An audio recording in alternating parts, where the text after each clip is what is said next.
Arsenal and a possible movement there, whether there might be a couple of players going out on loan. Ben White, Chris, played well last night, didn't he? Hasn't featured that much, but his future is unclear. But did he show his value last night to the squad? And Arsenal do have a lot of defensive injuries at the moment. Goal and assist, right? So, yeah. Yes, he did show his value, probably more than he's done all season. But look, we know with Ben White, we know how highly Mikel Arteta talks about him, how hard he trains, how much of a competitor he is. And again, this Arsenal now are heading into their absolute crunch point of the season. They need all the players they can get, and especially in defensive positions as well. You know, Mosquera's been out, obviously Calafiori's been out. So I think that is one area. We know Mikel Arteta loves defenders. So we know that is one area he's definitely not going to compromise. So I think Ben White, interest from Europe, but he stays. Yeah, and Miles Lewis-Skelly, another one we might talk about in the future in the window. Arsenal want to keep hold of him, but he might want a loan move as well. Yeah. Has been linked with a move away from Arsenal. What should we read into that? So the situation with him is that there are a number of Premier League clubs and European clubs who are keeping an eye on his situation. That's because he's been restricted to 4 Premier League starts all season. That's partly because of injuries, but also because of the absolutely tremendous form that Jurrien Timber has shown, who incidentally starts at left back today to accommodate Ben White in there. Mikel Arteta, I've been to a number of his news conferences so far this season, and he has been consistent in saying he wants to keep his squad together. So I don't think he's in any rush to have players leave. You remember there's been so many injury issues that Arsenal have had so far this season.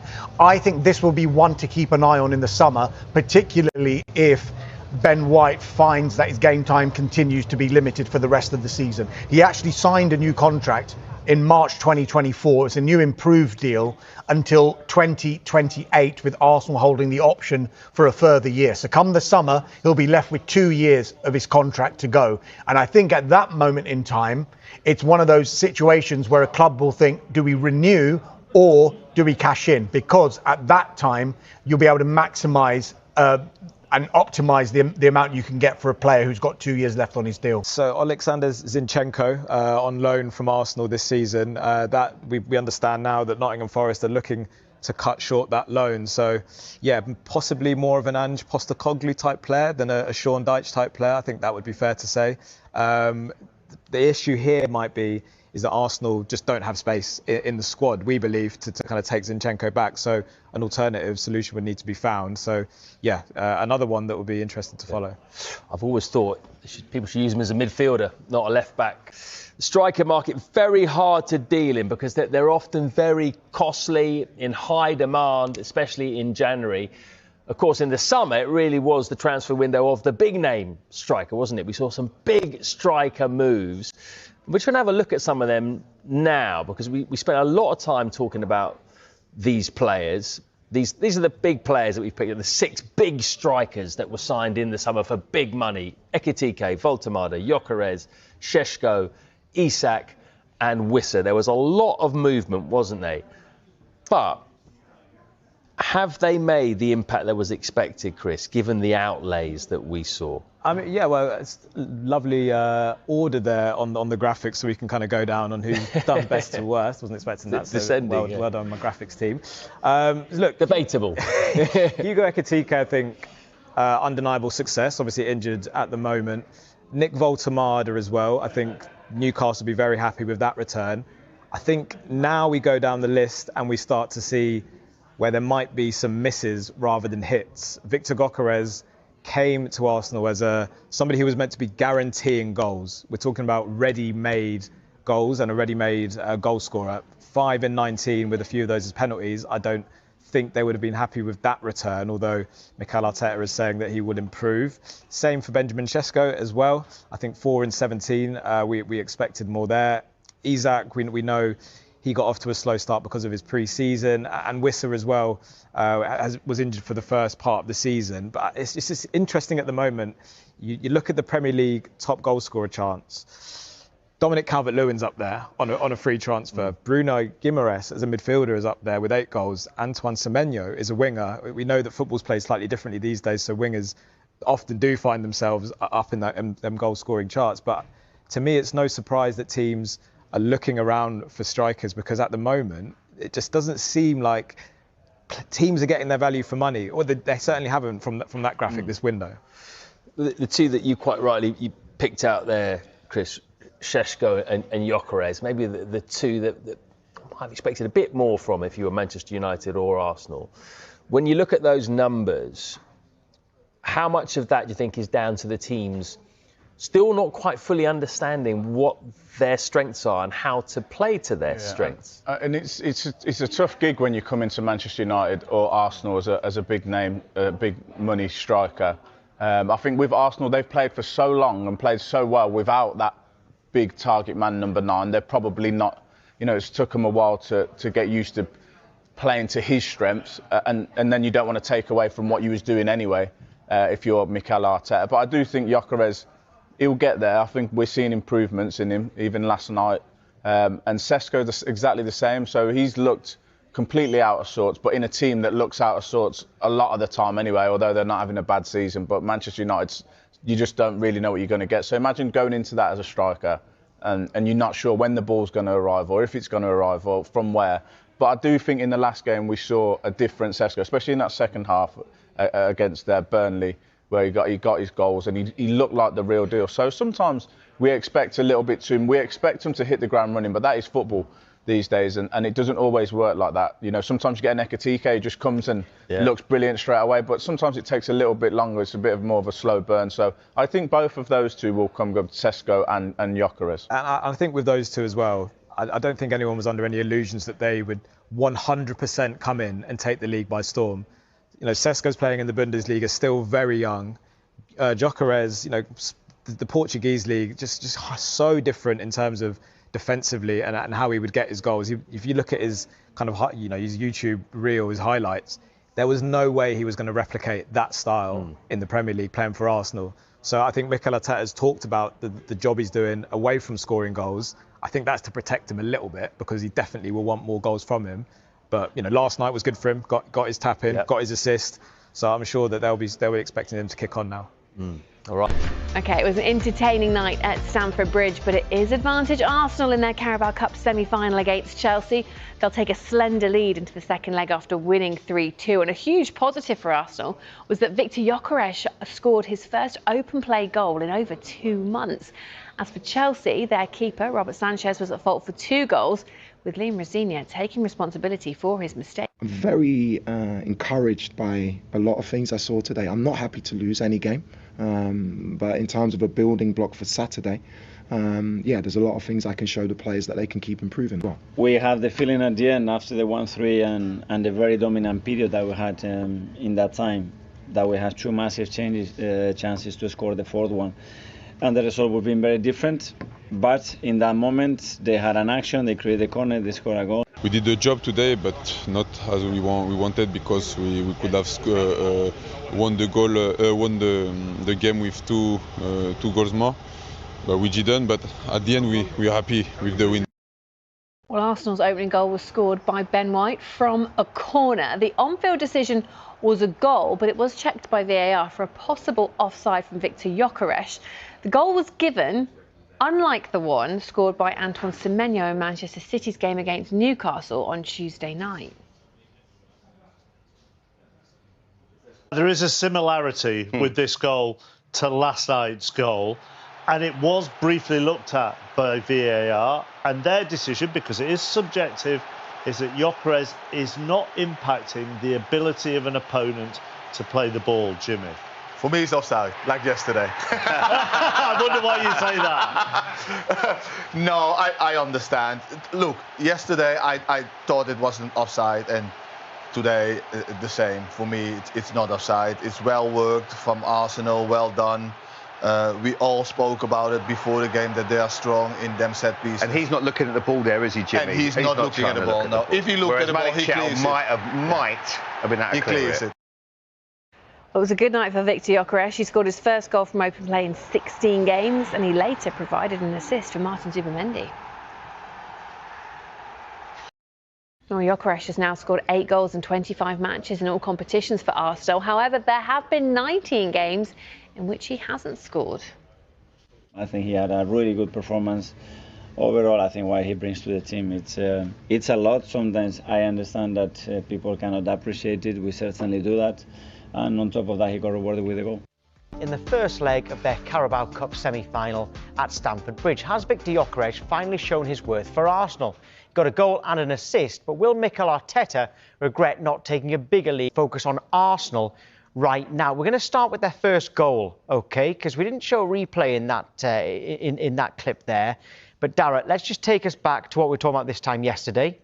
Antoine Semenyo's second goal for Manchester City against Newcastle, which was ruled out after a 6-minute VAR check. Let's just remind everybody of what happened in that game. And Dara, remind viewers who weren't watching yesterday your thoughts on this. Should have been allowed, wasted 6 minutes. Yeah, because Haaland was just offside, but was deemed to be interfering with play and stopping Malik Thiaw or Nick Pope from getting to the ball. And that goal, after a 6-minute VAR check, was ruled out. Now, let's have a look at the first goal last night, OK? So, Gyökeres is technically offside here, but deemed not to be impacting the defender's ability to clear the ball. The goal was given. The memo went out. About this, Dara. Yeah, the memo went out. Obviously, look, this is about referee's decision, and that didn't need a massive VAR. Look, it's a perfectly good goal. If that had, I mean, but what's the difference though? Because that seems exactly the same. So you think that's that they're that they're accepting that they made a mistake at St James's Park? Yeah, I do. I think they've basically got together. It was probably a conference call amongst the referees and the head of the referee, and going, listen, this is about the referee's call. If the referee hasn't disallowed the goal, we don't want VAR taking goals away unless it's clear and obvious. There's nothing clear and obvious, in the Man City game, nothing clear and obvious there. Like I said, goals like that are scored every weekend in the EFL, and there's absolutely no controversy. Do you see anybody putting their hands up, appealing for anything? Same the night before. Yeah, because they realise that's football. And that's where VAR is taking the oxygen out of the room a little bit. To give sort of one defence to it again, is that the Chelsea defender there didn't actually seem to ever have his eyes on the ball. No. I'm not convinced Malik Thiaw did either.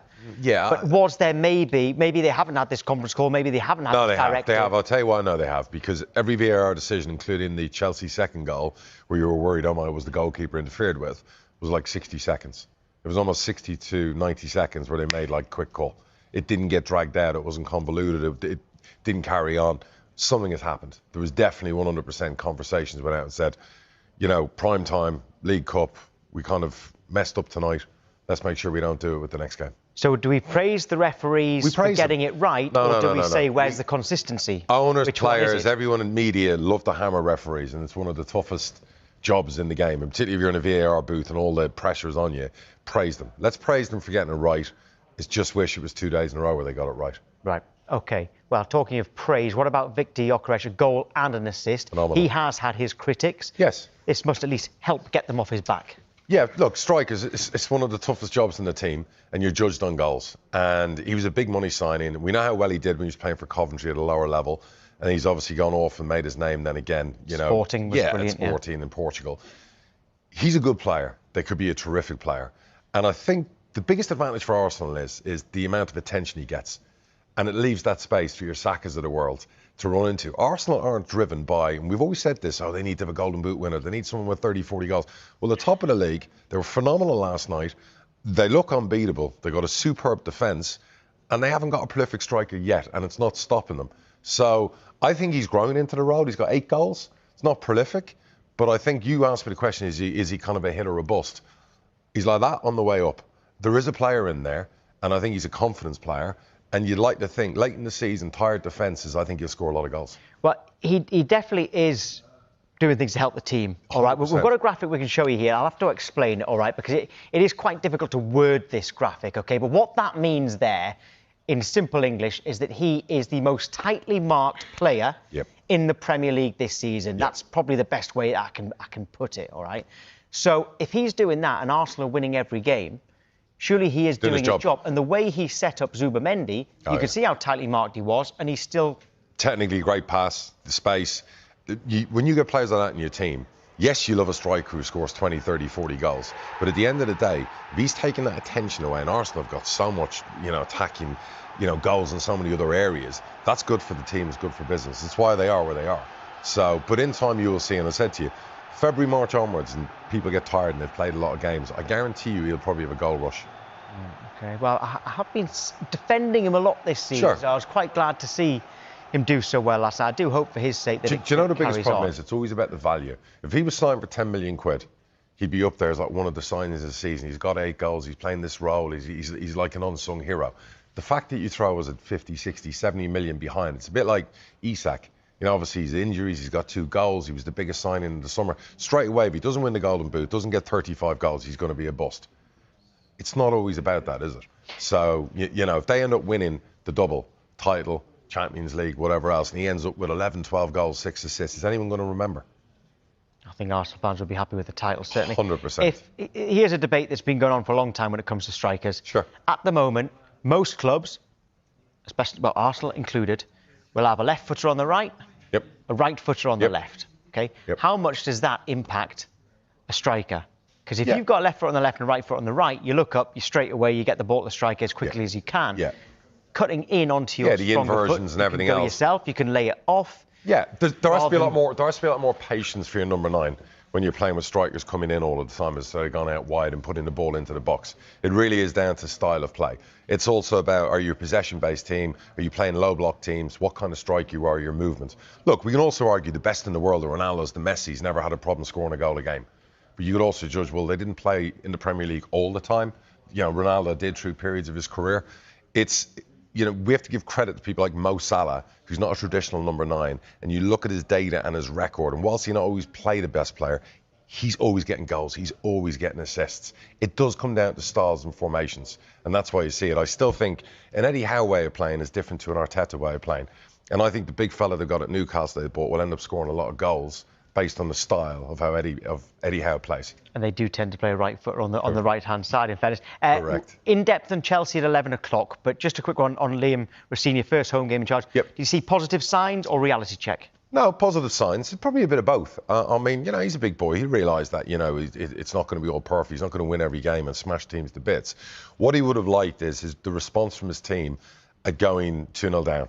You know, you're playing the best team probably in England at the moment, and you're under pressure, and it's your first home game per se in a big event like the League Cup, and they could have been out of it.